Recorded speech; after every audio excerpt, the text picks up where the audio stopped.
Había una vez una maestra del último grado de educación primaria, es decir, ella acompañaba a los niños y a las niñas en este tránsito hacia la educación secundaria. Pero no todos los niños querían terminar ese grado de estudios, porque sabían que al terminar este grado de estudios nunca más regresarían al colegio, y eso les daba miedo porque sabían que eso significaba que se hacían grandes. Y eso los aterraba, en especial a Margarita. Faltaban muy pocos meses para terminar el año de estudios, la misma cantidad de meses, muy poco, para que la maestra pudiera acompañar a Margarita a superar un poco esos miedos. Pero, ¿cómo? Fortaleciendo las fortalezas de mis chicos y mis chicas. Así acompaño a estas avecitas a alzar vuelo. La maestra se había dado cuenta de que Margarita era muy buena en la danza cuando ella bailaba. Parecía desdibujar con sus pasos seguros todos y cada uno de sus miedos. Por eso, la maestra había decidido que Margarita sería la protagonista de una de las danzas de la escuela. En aquella actuación de fin de año, había seleccionado incluso una danza de la costa, de donde era originaria Margarita, y había seleccionado una utilería preciosa, una ave de lata, una jaula sin puertas y unas trenzas azules preciosas. Pero Margarita no estaba nada segura con la decisión de la maestra. Y las compañeras de clase, menos. Margarita, la timidita, no. Pero la decisión estaba tomada y a las niñas no les quedó otra que aceptar la decisión de la maestra. Bueno, aceptar es un decir.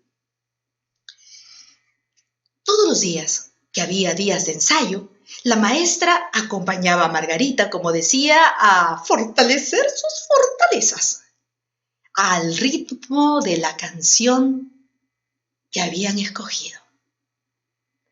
No lo encierres en la jaula si quieres que cante siempre.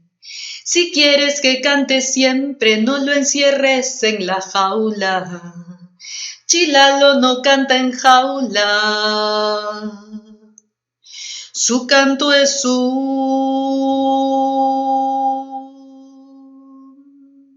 canto libre.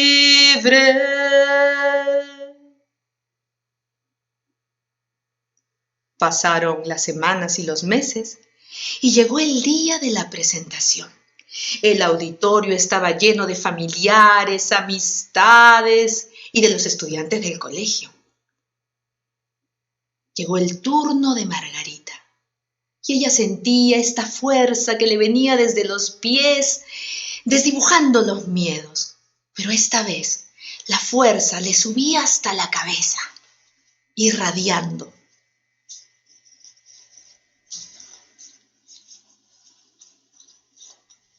Cuando terminó de danzar, el público se puso de pie para aplaudirla y ella, por primera vez, sintió que podía recibir los aplausos sin necesidad de esquivar ninguna de las miradas.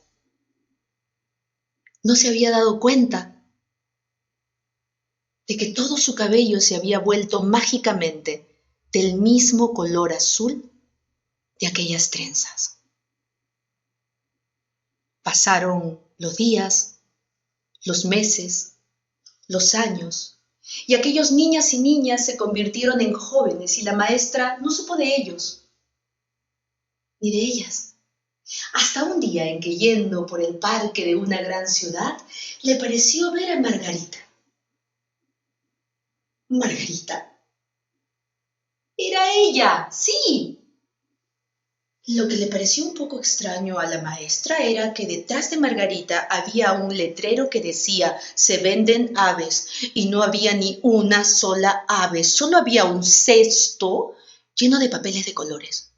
Para sorpresa de la maestra, unos segundos después empezaron a llegar los compradores. Hasta había un perrito al final de la fila. moviendo la cola, al final de la cola. Y lo que hacía Margarita era doblar los papeles de acuerdo a la selección que habían hecho los clientes. Susurraba unas palabras y cada cliente se llevaba un ave de verdad que saltaba a su cabeza, a sus hombros, a las caderas y, cantando en libertad, sin necesidad de jaulas, se iba con su nuevo dueño, su nueva dueña. La profesora se quedó fascinada. Y Margarita, percibiendo en la mirada de la maestra estas ganas de querer saber cómo es que podía hacer estos actos de creación que iban más allá de la magia. Escarbó entre el final de los papeles y sacó aquella ave de lata que hacía tanto tiempo atrás la maestra le había dado.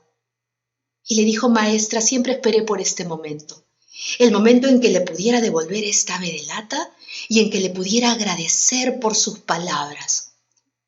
Porque sus palabras son las mismas que yo susurro a cada una de mis aves.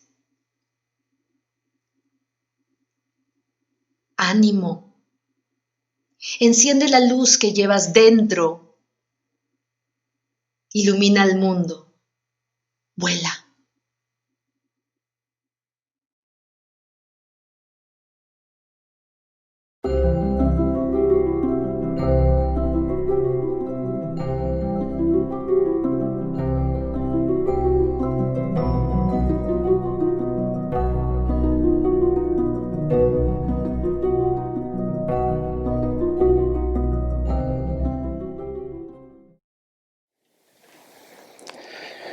Cuenta una antigua leyenda maya que un día el rey de Uxmal ofreció una gran fiesta a los dioses del Mayar para agradecerles las buenas cosechas que habían tenido, la prosperidad y la paz que reinaba en su pueblo. El rey ordenó a los cocineros de palacio prepararan un exquisito banquete y mientras terminaban todos los preparativos, el rey se retiró a sus habitaciones para vestirse con sus mejores galas. Primeramente, su gran capa, ricamente bordada con hilos de oro y plata, su pectoral, engarzado con piedras de turquesa, alabastro y pequeños caracoles y conchas de mar. Y finalmente, coronando sus sienes, su gran tocado, adornado con piedras preciosas y plumas de quetzal. Así, el rey decidió que dicho acontecimiento se llevaría a cabo en la terraza de su palacio. El palacio estaba rodeado de árboles grandes, enormes, donde vivían unas hermosas aves llamadas chom, de colorido plumaje y con una cresta de color rojo intenso sobre sus cabezas. Pero estos chom, lo que tenían de hermoso, lo tenían de dragones, porque todo el día se la pasaban comiendo. Cuando se dieron cuenta de la preparación del banquete, esperaron a que no hubiera nadie en la terraza. Bajaron y se comieron todo lo devoraron. Pero no solamente eso, sino que aparte destrozaron todo. Rompieron cazuelas, palanganas, jarrones, todo quedó hecho pedazos en el piso de la terraza. El rey se enojó tanto que de inmediato ordenó a sus guardias que fueran a matar a todos los chom. Pero astutamente los chom volaron cada vez más alto, y ya ninguna flecha ni dardo de cerbatana los pudo alcanzar. El rey entonces ordenó a sus hechiceros de palacio que hicieran algo para castigar a los chom. Los hechiceros recogieron todas las plumas que se les habían caído y por medio de palabras, pases mágicos, las fueron quemando poco a poco hasta convertirlas en cenizas. y después las vertieron en unas vasijas de agua mágica. Y nuevamente pidieron a los cocineros de palacio prepararan el gran banquete para atraer la atención de los chons. Y sí, los chons cayeron en la trampa. Y cuando estaban en pleno comelitón, salieron los hechiceros de sus escondites y les arrojaron el agua. De inmediato, el color tan hermoso que tenían se convirtió en un color negro cenizo. Los chon, al sentirse mojados, volaron hacia el sol para secarse. Pero el sol también los castigó, les quemó, les achicharró las crestas. Los chon regresaron a la tierra en busca de un cenote para refrescarse y vieron reflejada su imagen, unos pájaros negros de color cenizo y cabezas pelonas. Los chon fueron castigados a alimentarse con carroña, con animales muertos. Así los chon volaron alto en forma circular, arrepentidos, avergonzados, ya que por haber profanado el banquete de los dioses, fueron convertidos en los actuales sopilotes.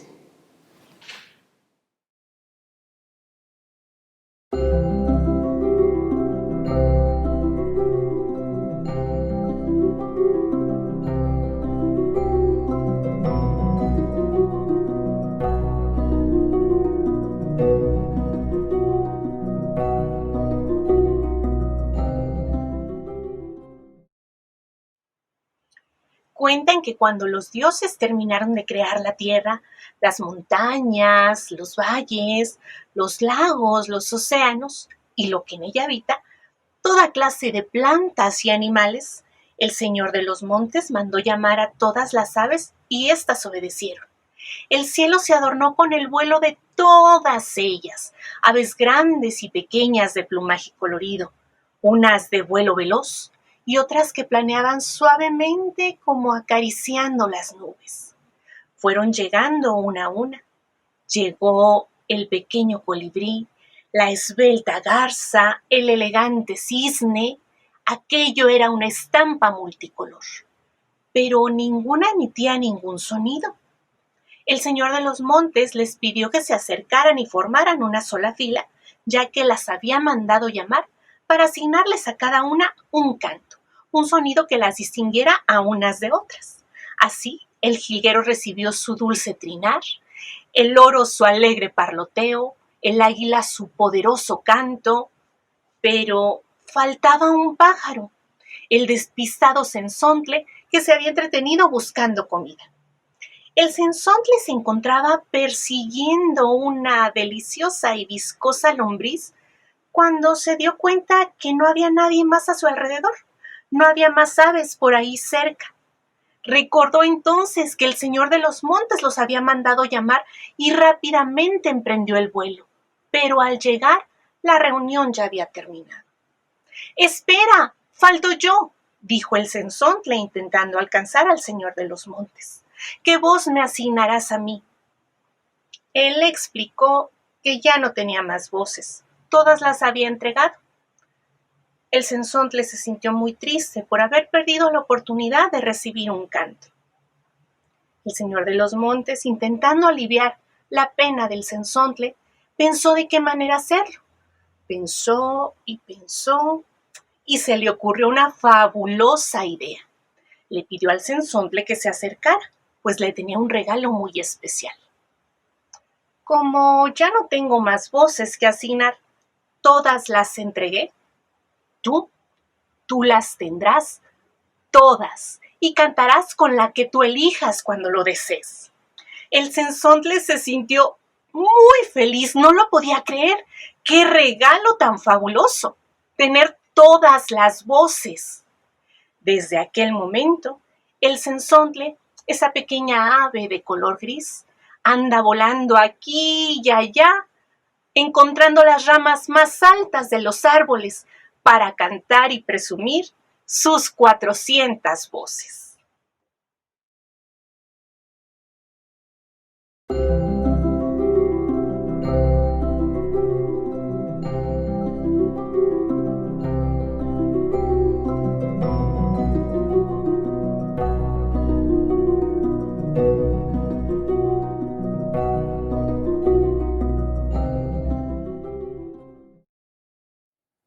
oficio noble y bizarro, y entre todos el primero, porque en la industria del barro Dios fue el primer alfarero y el hombre el primer cacharro.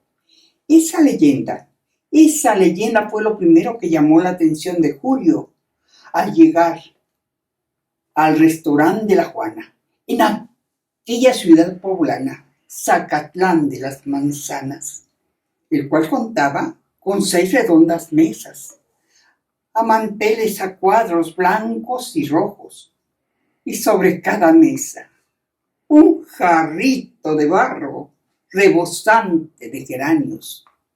Julio, que iba bien recomendado, mientras disfrutaba de la decoración de aquel restaurante, se fue abriendo paso entre la gente que esperaba turno para comer, y así llegó hasta el fondo de aquel salón, donde se encontraba aquel enorme biombo blanco. Lo rodeó y se topó con la puerta de la cocina. La abrió y sintió una gran felicidad.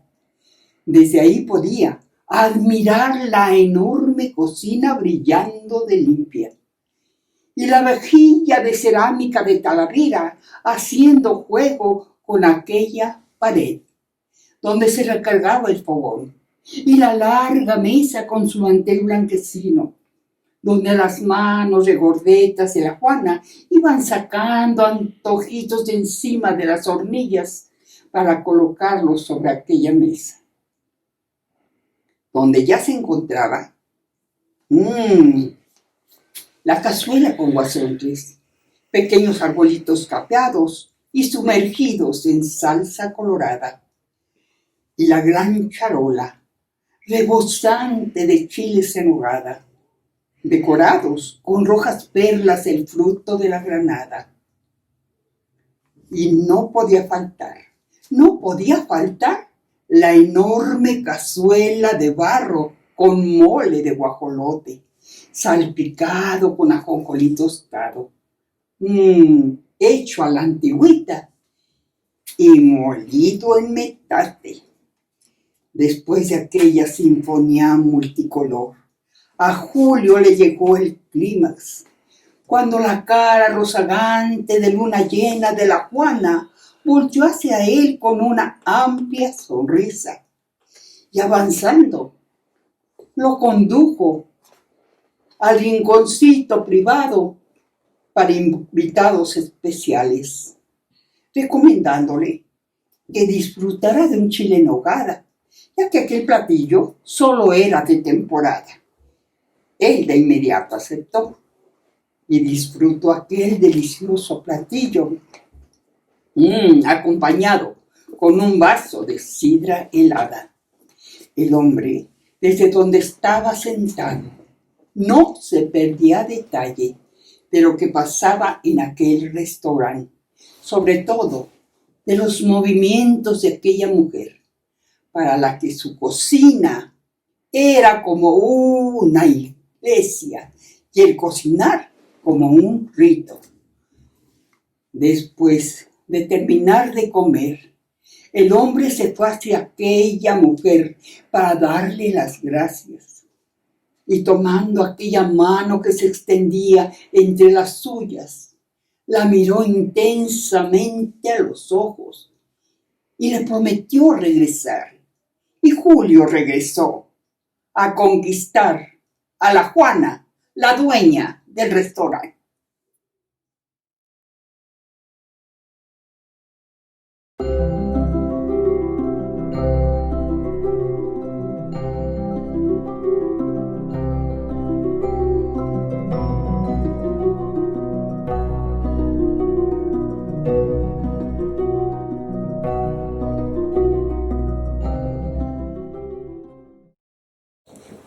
La mujer aquella iba sentada al lado de Toña.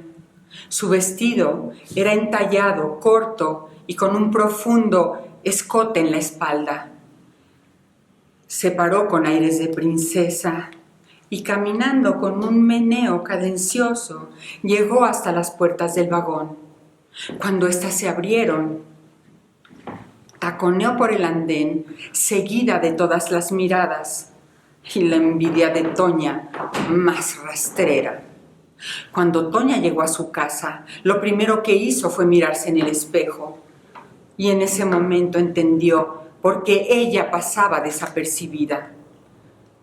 Cabello despeinado, ropa de mal gusto, llantitas indiscretas, ni gota de maquillaje, busto flácido, abdomen protuberante, en fin, sintió pena por su cuerpo maltratado.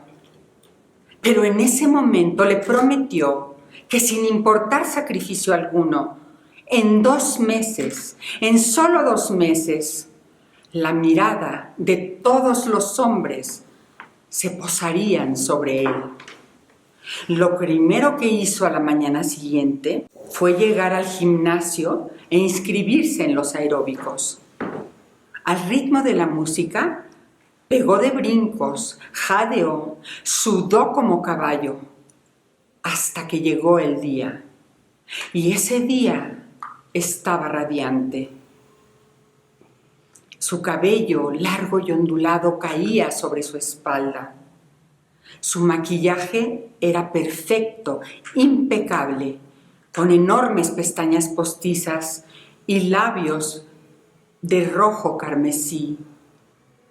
Sus zapatillas de tacón moldeaban sus bronceadas piernas y un enorme medallón dorado caía sobre su pecho. Con toda seguridad, caminó hasta la puerta y salió al pasillo. Y caminaba con un ritmo cadencioso hasta que cayó su primera víctima, la vecina del 8, que jamás la había volteado a ver, no daba crédito a lo que veían sus ojos. Más adelante, el portero, que siempre la miró por encima del hombro, se quedó boquiabierto. Pero ella salió a la calle a recibir los primeros rayos del sol de la tarde.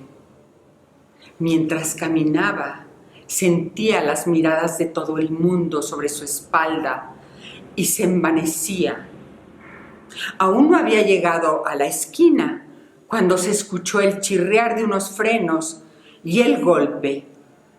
Seguro unos tontos que por mirarla olvidaron que iba manejando.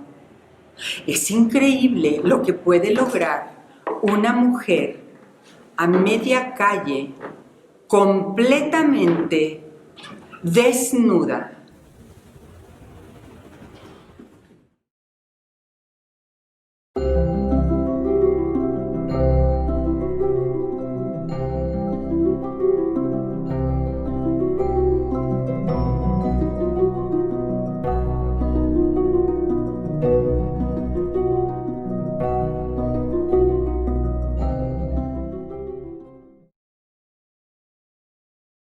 ¿Para qué sirven las lágrimas? Porque muchas veces se nos ha dicho, no llores. ¿Son acaso las lágrimas un líquido tan preciado que no debemos desperdiciar? Una tarde, a Búho se le antojó una taza de té. Fue a la cocina de su casa y vio que solamente tenía té de manzanilla, de limón y de frutos rojos. Ninguno de esos 3 iba con el estado de ánimo que él tenía en ese momento. Después de pensar un poco, se dio cuenta de que para esa tarde lo mejor sería un té de lágrimas. Sacó la tetera y fue a sentarse cómodamente a la sala de su casa. Y comenzó a evocar cosas tristes como sillas con las patas rotas. La primera lágrima brotó de los ojos de Búho, se deslizó lentamente por su mejilla y cayó en la tetera. Pero una lágrima no es suficiente para llenar una taza de té. Búho pensó un poco más. Cucharas que cayeron detrás de la estufa y nunca más serán encontradas. La segunda lágrima brotó. También fue a dar a la tetera, pero con 2 lágrimas no se llena una taza de té. Búho pensó un poco más. Amaneceres. Amaneceres que nadie vio porque todos estaban dormidos. Canciones que ya no podrán ser cantadas porque sus letras han sido olvidadas.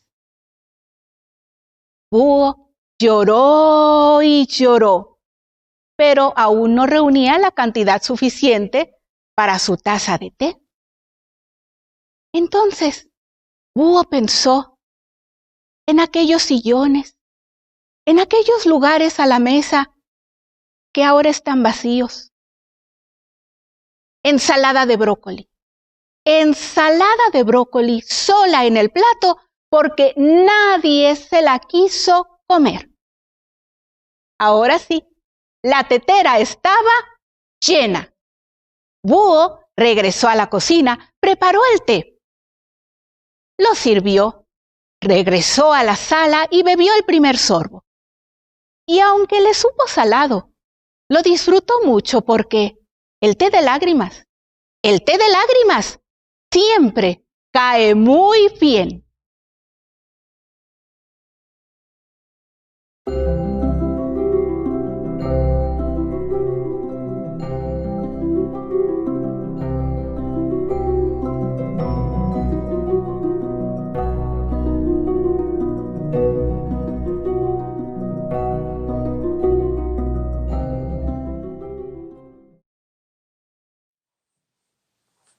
Hace muchos años, en una ciudad pequeña, había una cafetería donde los narradores iban.